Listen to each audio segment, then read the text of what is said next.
जिसमें सिर्फ 1% इंक्रीज होने से हमारी जीडीपी पे 0.03% का इम्पैक्ट होता है। एक ऐसा सिस्टम जिसकी वजह से पहली बार एक डेवलपिंग नेशन का फिनटेक मॉडल ग्लोबल लेवल पे एक्सेप्ट हो रहा है। नमस्ते दोस्तों, यह स्टोरी है यूपीआई की, जो आज भारत की आन बान शान बन चुका है। तो चलिए जानते हैं आज की वीडियो में कैसे यूपीआई ने हमारी बैंकिंग मॉडल को पूरी तरह से बदल दिया। दोस्तों, कभी सोचा है एक सिंपल सा क्यूआर कोड स्टिकर जिससे हम हर गली हर दुकान पे देखते हैं, उसने इंडिया की इकोनॉमी को कैसे बदल दिया। एक टाइम था जब पैसे भेजना मतलब बैंक जाना, फॉर्म भरना या एटीएम ढूंढना। आज सिर्फ एक टैप पे गूगल पे, फोन पे या पेटीएम जैसे सिस्टम पे आप सीधा पैसे भेज सकते हो। यह स्टोरी है एक डिजिटल क्रांति की और इस क्रांति का नाम है यूपीआई। दोस्तों, कुछ साल पहले तक बैंकिंग सिर्फ शहरों तक सीमित थी। रूरल इंडिया में बैंक का मतलब होता था एक दूर गांव तक जाना, पासबुक में एंट्री करवाना और फिर भी कंफ्यूजन रहना कि पैसा आया है नहीं। लेकिन फिर आई एक सोच, क्या हर इंडियन को बैंकिंग सिस्टम से कनेक्ट किया जा सकता है? क्या एक ऐसा सिस्टम हो सकता है जहां पैसे भेजने के लिए ना टाइम लगे ना किसी के पीछे पड़ना पड़े? 2016 से पहले इस सवाल का जवाब था मुश्किल है, लेकिन जब एनपीसीआई यानी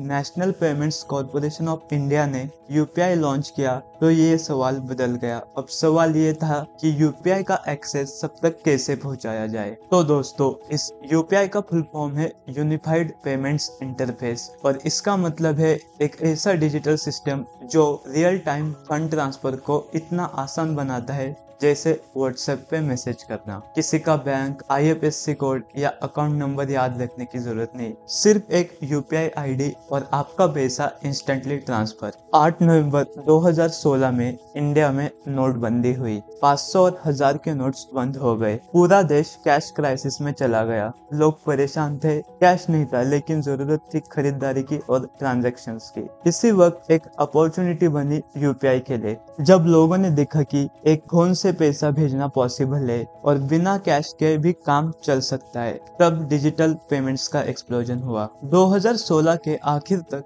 यूपीआई का यूज थोड़ा थोड़ा होने लगा। कुछ ही लोग उसे यूज कर रहे थे, मोस्टली टेकी यूजर्स। पर 2017 से लेकर आज तक यूपीआई का ग्राफ सिर्फ ऊपर ही गया है। एक छोटी सी चीज, क्यूआर कोड ने यूपीआई को हर दुकान तक पहुंचा दिया। आज एक सब्जी वाला भी क्यूआर कोड लगा के खड़ा है और हर दुकानदार आज गूगल पे करो ऐसा ही बोलता है। ना एटीएम मशीन, ना स्वाइप करने की झंझट, सिर्फ एक स्कैन करो और पैसा सीधा बैंक अकाउंट में। यूपीआई की और एक खास बात है एमडीआर यानी मर्चेंट डिस्काउंट रेट। इसकी वजह से फ्री हो गए। इसका मतलब है कि शॉपकीपर को कोई एक्स्ट्रा फी नहीं देनी पड़ती, इसलिए हर वेंडर, छोटा बिजनेस भी डिजिटल हो गया। यूपीआई ने पहली बार एक दुकानदार को बैंक सिस्टम का हिस्सा बनाया, बिना पेपर वर्क के और बिना बैंक जाए। 2016 में यूपीआई ट्रांजैक्शन सिर्फ कुछ हजार थे, लेकिन 2024 तक ये figure 13 billion transaction per month से भी ज्यादा हो गया। और जब डिजिटल पेमेंट्स का रिकॉर्ड मेंटेन होने लगा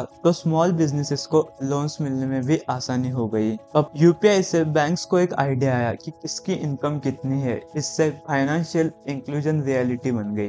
डिजिटल ट्रेल होने से टैक्स इवेजन भी कम हुआ, ब्लैक मनी फ्लो रिड्यूस हुआ, गवर्नमेंट के पास एक क्लीन पिक्चर आई, लोग क्या कमा रहे हैं और कहाँ खर्च कर रहे हैं। 2020 में जब दुनिया लॉकडाउन में थी, तब इंडिया के लिए यूपीआई एक लाइफलाइन बन गई। घर बैठकर राशन ऑर्डर करना, मेडिसिन भेजना, रिलेटिव्स को पैसे ट्रांसफर करना, सब कुछ यूपीआई से होना शुरू हो गया। कोविड में कैश लेना देना डेंजरस बन गया था, इसीलिए यूपीआई का कॉन्टेक्टलेस नेचर एक ह्यूज एडवांटेज बन गया। तब यूपीआई ने प्रूव किया कि यह सिर्फ एक ऐप नहीं, इंडिया के इकोनॉमिक इंफ्रास्ट्रक्चर का बैकबोन बन चुका है। आज यूपीआई सिर्फ इंडिया तक लिमिटेड नहीं है। सिंगापुर, यूएई, फ्रांस, भूटान जैसे देश भी यूपीआई एक्सेप्ट कर रहे हैं। G20 समिट में भी इंडिया ने यूपीआई को डिजिटल मॉडल के रूप में प्रेजेंट किया। जब दुनिया के कंट्रीज अपना पेमेंट सिस्टम बनाने के लिए स्ट्रगल कर रहे थे, तब इंडिया का यूपीआई बन गया डिजिटल पब्लिक इंफ्रास्ट्रक्चर का एक परफेक्ट एग्जांपल। यूपीआई ने बताया कि ये सिर्फ एक ऐप नहीं है, यह है भारत के नए इकोनॉमिक आइडेंटिटी का सिंबल।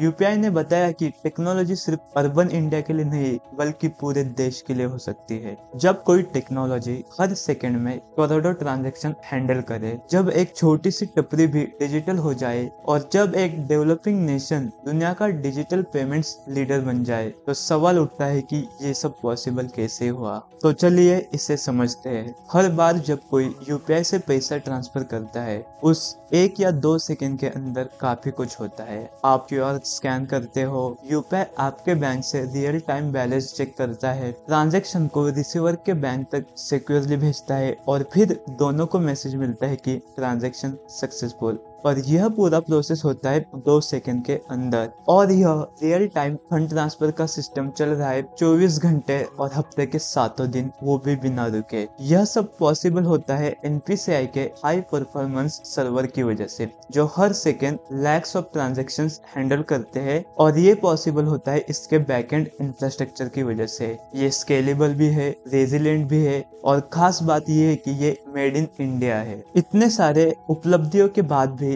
एनपीसीआई और आरबीआई यहीं तक नहीं रुके। जब इन्होंने देखा कि रूरल इंडिया में स्मार्टफोन पेनिट्रेशन अभी तक लिमिटेड है, इंटरनेट स्टेबल नहीं है, तब उन्होंने लाए कुछ नए सॉल्यूशंस, यानी कि यूपीआई 123 पे, जो कि फीचर फोन के लिए बनाया गया है। आईवीआर कॉल के थ्रू इससे हम पैसे भेज सकते हैं बिना स्मार्टफोन के। यूपीआई लाइट, जो कि माइक्रो ट्रांजैक्शन के लिए बनाया गया है। 200 रुपए तक के ट्रांजैक्शन बिना बैंक से कनेक्ट हुए इस ऐप से हो जाते हैं। ये फास्टर भी है, लाइटर भी है और ऑफलाइन के लिए कैपेबल भी है। यह सब इनोवेशंस एक ही चीज दिखाते हैं कि UPI is designed for last person standing in the line. लेकिन जब कोई सिस्टम इतना पॉपुलर हो जाता है, तब उसमें कुछ प्रॉब्लम्स भी आनी शुरू हो जाते हैं। यूपीआई ट्रांजैक्शन के लिए सबसे बड़ा प्रॉब्लम है फ्रॉड और scams, fake call, phishing links, unauthorised access. इन चीजों की वजह से यूपीआई फ्रॉड्स बढ़ने लगे हैं। 2022-23 के बीच लैक्स ऑफ साइबर कंप्लेंट्स सिर्फ यूपीआई रिलेटेड स्कैम से रिपोर्ट हुई है और इसीलिए एनपीसीआई और बैंक्स ने अवेयरनेस कैंपेन्स शुरू किए, जैसे किसी को अपना यूपीआई पिन न बताए, कस्टमर केयर बैंक कभी पिन नहीं पूछता और स्कैन करके आप पैसे भेजोगे कभी मिलेगी नहीं। यूपीआई एक पब्लिक इंफ्रास्ट्रक्चर है, लेकिन इसको पॉपुलर बनाने में प्राइवेट कंपनीज का भी बड़ा रोल है, जैसे कि फोन पे, गूगल पे, पेटीएम और गवर्नमेंट का खुद का भीम ऐप। इन्हीं प्राइवेट पब्लिक पार्टनरशिप का नतीजा है कि आज इंडिया के डिजिटल पेमेंट्स इतने सक्सेसफुल हो रहे हैं। जब इंडिया ने G20 समिट को होस्ट किया, तब एक बात सबको क्लियर हो गई कि UPI is not just an Indian solution, it's a global model. और इसी वजह से Singapore, UAE, France, Nepal, Mauritius जैसे कंट्रीज के साथ बायलैटरल यूपीआई एग्रीमेंट्स हो चुके हैं। और इन सभी चीजों से दिखता है कि इंडिया अपनी टेक्नोलॉजी एक्सपोर्ट कर रहा है। लेकिन यूपीआई सिर्फ पे रुकने की कोशिश नहीं कर रहा, वो फ्यूचर के लिए भी अपने प्लान्स बना रहा है, जैसे वॉइस बेस्ड यूपीआई, जिसमें आप बोल के पैसा ट्रांसफर कर सकते हैं, इंटरनेशनल रेमिटेंस वाया यूपीआई, यानी कि इंडियंस अब्रॉड डायरेक्टली पैसा भेज सकते हैं, वेरिएबल यूपीआई डिवाइसेस जैसे स्मार्ट रिंग्स और वॉचेस से टैप्स करके यूपीआई पेमेंट इजी हो जाए। एक समय था जब लोग सोचते थे इंडिया कभी कैशलेस नहीं हो सकता, लेकिन आज हम इस टेक्नोलॉजी में ग्लोबल लीडर बन चुके हैं। और इस टेक्नोलॉजी ने हमें कॉन्फिडेंस दिया कि एक फ्रूट सेलर या कोई भी इंसान ग्लोबल पेमेंट सिस्टम का एक पार्ट बन सकता है। दोस्तों, एक वक्त था जब बैंकिंग का मतलब सिर्फ पैसे बचत करने के लिए था और कैश के लिए होता था, लेकिन यूपीआई ने इस बाउंड्री को तोड़ दिया। जैसे कि यूपीआई ने सब्जी बेचने वालों की कैश हैंडल करने की प्रॉब्लम सॉल्व करी। मीना देवी, जो कि एक सब्जी बेचती है, उनको हर महीने कैश का हिसाब रखना मुश्किल हो जाता था, लेकिन जब उनके बेटे ने उनके लिए क्यूआर कोड लगवाया, उससे उनको डेली कलेक्शन का एक आइडिया हो गया और उनके कलेक्शन सिक्योर भी हो गए। अब मीना देवी यूपीआई का यूज करके एक लोन भी ले सकती है अपने बिजनेस के लिए। इससे क्या बदला? इससे ये हुआ कि जिनका बैंक अकाउंट अब तक नहीं खुला था, उनका बैंक अकाउंट खुल गया। उनका एक ट्रांजैक्शन रिकॉर्ड बना और इसकी वजह से उनको अपना बिजनेस बढ़ने में मदद हुई। और ये कहानी सिर्फ मीना देवी की नहीं, ये कहानी हर इंडियन की हो चुकी है। हमारे आज के नया इंडिया का एक नया वर्कफोर्स है, यानी कि फ्रीलांसर्स, गिग वर्कर्स और कंटेंट क्रिएटर्स। पहले इनके लिए पैसा रिसीव करना मुश्किल था, चेक का इंतजार, बैंक विजिट और डिलेज। लेकिन आज क्लाइंट डायरेक्टली यूपीआई से पेमेंट्स भेजते हैं। अमन जो ग्राफिक डिजाइन करता है, पहले पैसे लेने के लिए पेपैल या कैश का झंझट होता था, लेकिन अब यूपीआई आईडी के थ्रू विद इन सेकेंड्स उसको पैसा मिल जाता है, चाहे वो मुंबई में हो या चाहे बेंगलुरु में। तो इस चीज में यूपीआई ने क्या बदला? स्मॉल टिकट पेमेंट्स इजी बनाए, कभी भी कहीं भी पैसा भेजना और रिसीव करना इजी बना दिया, और इसी वजह से यूथ एंटरप्रेन्योरशिप बूस्ट हुआ। आज इंडिया में लगभग 100 मिलियन से ज्यादा गिग वर्कर्स है और उनका फाइनेंशियल बैकबोन है यूपीआई। एक जमाना था जब माइग्रेंट वर्कर्स हवाला या बस ड्राइवर्स के थ्रू अपने घर पैसे भेजते थे, लेकिन आज यूपीआई से एक सेकंड में उनके घर पैसा पहुंचता है। इसकी वजह से घर में फाइनेंशियल सिक्योरिटी आई,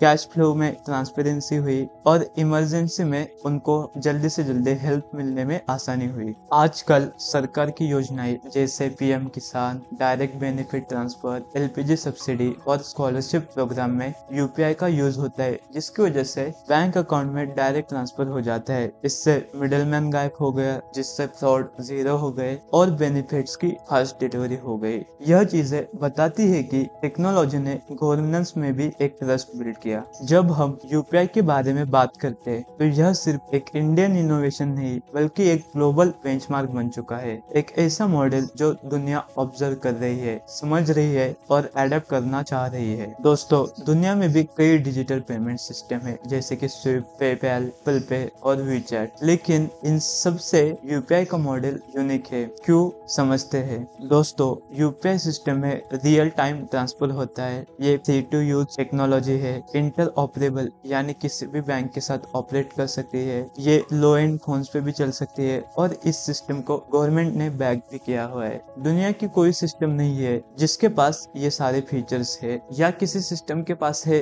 तो वो भी लिमिटेड है। आज यूपीआई ने वो कर दिखाया जो वीजा और मास्टर कार्ड मिलके भी नहीं कर पाए, फ्री, इंस्टेंट और यूनिवर्सल एक्सेस। आज कई देश यूपीआई एक्सेप्ट कर रहे हैं। ये बताता है कि पहली बार एक डेवलपिंग नेशन का फिनटेक मॉडल ग्लोबल लेवल पे एक्सेप्ट हो रहा है। यह डिजिटल डिप्लोमेसी का एक नया रूप है, जहां करेंसी से नहीं टेक्नोलॉजी से भरोसा बिल्ड होता है। यूपीआई ने इंडियन इकोनॉमी को 3 मेजर बूस्ट दिए। पहला, कैशलेस इकोसिस्टम, दूसरा एमएसएमई यानी स्मॉल बिजनेसेस की ग्रोथ बढ़ाई और इन्वेस्टर्स में कॉन्फिडेंस बढ़ाया, और इस चीज का इम्पैक्ट हमें डायरेक्ट देखने को मिलता है। 2024-25 में 200 लाख करोड़ से भी ज्यादा ट्रांजैक्शन, एमएसएमईज का रेवेन्यू 30 से 40% तक बढ़ गया और बैंक अकाउंट होल्डर्स ने डिजिटल टूल्स अडॉप्ट कर लिए। इंडिया ने यूपीआई के थ्रू दिखा दिया कि हम अपना इंफ्रास्ट्रक्चर बना सकते हैं, प्राइवेसी और इंक्लूजन दोनों को मेंटेन कर सकते हैं, और ग्लोबल कॉर्पोरेट्स पे डिपेंडेंट रहना जरूरी नहीं है, ये भी इंडिया ने बाकी कंट्रीज को बता दिया,